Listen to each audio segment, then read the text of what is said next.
ರಕ್ಷಿತಾ ತುಂಬ ಚೆನ್ನಾಗಿ ಆಡ್ತಾ ಇದ್ದಾಳೆ. ಮುಂಚೆಯಿಂದನೂ ಅವಳಿಗೆ ಭಾಷೆ ಗೊತ್ತಿಲ್ಲ, ಹಂಗಾಗಿ ಇವಾಗ ಅವಳು ಆಡ್ತಾ ಇರೋದ್ರಿಂದ ಅವಳು ಗೆಲ್ಲಬೇಕು ಅನ್ನೋ ಆಸೆ ನಂದು. ಏನಕ್ಕೆ ಗೆಲ್ಲಬೇಕು ಅಂತ ರಕ್ಷಿತಾನೆ? ಅಂದರೆ ಹೊರಗಡೆಯಿಂದ ಬಂದಿದ್ದಾಳೆ ಅವಳು, ಅಟ್ಲೀಸ್ಟ್ ಚಿಕ್ಕವಳು ಎಲ್ಲರ್ಕಿಂತ. ಇವರೆಲ್ಲ ಎಕ್ಸ್ಪೀರಿಯೆನ್ಸ್ ಇದೆ ಸ್ವಲ್ಪ ಎಲ್ಲದರಲ್ಲೂ, ಹಂಗಾಗಿ ಇವಳು ಎಕ್ಸ್ಪೀರಿಯೆನ್ಸ್ ಇಲ್ಲ ಏನಿಲ್ಲ, ಆದರೂ ಚೆನ್ನಾಗಿ ಆಡ್ತಾ ಇದ್ದಾಳಲ್ಲ, ಗೆಲ್ಲಿ ಅಂತ.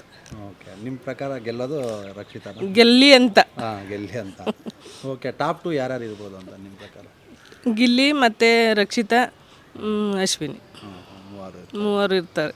ಆದರೆ ನಿಮ್ಗೆ ಯಾರು ಗೆಲ್ಲಬೇಕು? ಗಿಲ್ಲಿ ಗೆಲ್ಲಬೇಕು. ಮತ್ತು ರಕ್ಷಿತಾ ಅಂತ ಅಲ್ಲ, ರಕ್ಷಿತಾ ಅಂದರೆ ಜಾಸ್ತಿ ಓಟಲ್ಲಿ ಮುಂದೆ ಇದ್ದಾನಲ್ಲ, ಹಂಗಾಗಿ ಗಿಲ್ಲಿ ಗೆಲ್ತಾನೆ ಅನ್ನೋದೊಂದು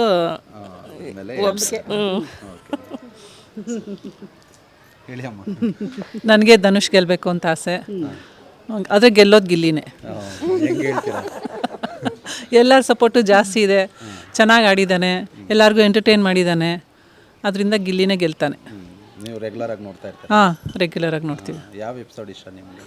ಎಲ್ಲ ಎಪಿಸೋಡು ಇಷ್ಟನೇಪ್ಪ. ಕಾಲು ತಿಂದು ಚೆನ್ನಾಗಿತ್ತು ಗಿಲ್ಲಿ. ಕಾಲು ಸೊಪ್ಪು ತಿನ್ಬಿಟ್ಟು ಹೊಟ್ಟೆ ನೋವು ಅಂತ ಇದ್ನಲ್ಲ, ಅದು ಚೆನ್ನಾಗಿತ್ತು. ಗೊತ್ತಾಗೋದೇ ಇಲ್ಲ, ಅದಕ್ಕೋಸ್ಕರ ಕಾಯ್ತಾ ಇರ್ತೀವಿ ಬಿಗ್ ಬಾಸ್ ನೋಡೋಕೆ. ನಮಗೆ 1.5 ಅವರ್ ಹೆಂಗೋಗುತ್ತೆ ಅಂತ ಗೊತ್ತಾಗಲ್ಲ, ಚೆನ್ನಾಗಿರುತ್ತೆ. ಮುಗ್ದೋಗುತ್ತಲ್ಲ ಅಂತ ಬೇಜಾರು. ಲಾಸ್ಟ್ ವೀಕಲ್ಲ, ಮುಗ್ದೋಗುತ್ತೆ ಅಂತ ಬೇಜಾರು. ಟೈಮ್ ಪಾಸ್ ಆಗೋದೇ ಗೊತ್ತಾಗಲ್ಲ. ಹೇಳಿ, ಸಾಂಗ್ ಹೇಳ್ತಾ ಇದ್ರಿ ನೀವು.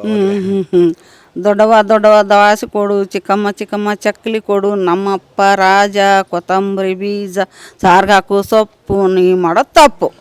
ಅಶ್ವಿನಿ ಗೌಡ, ಜಾನ್ವಿ, ನೀ ಮಾಡೋದು ತಪ್ಪು.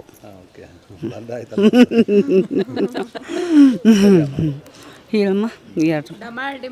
ಇಕ್ಕ ನಮ್ಮನಿಗೆ ಎಲ್ಲ ಪಕ್ಕ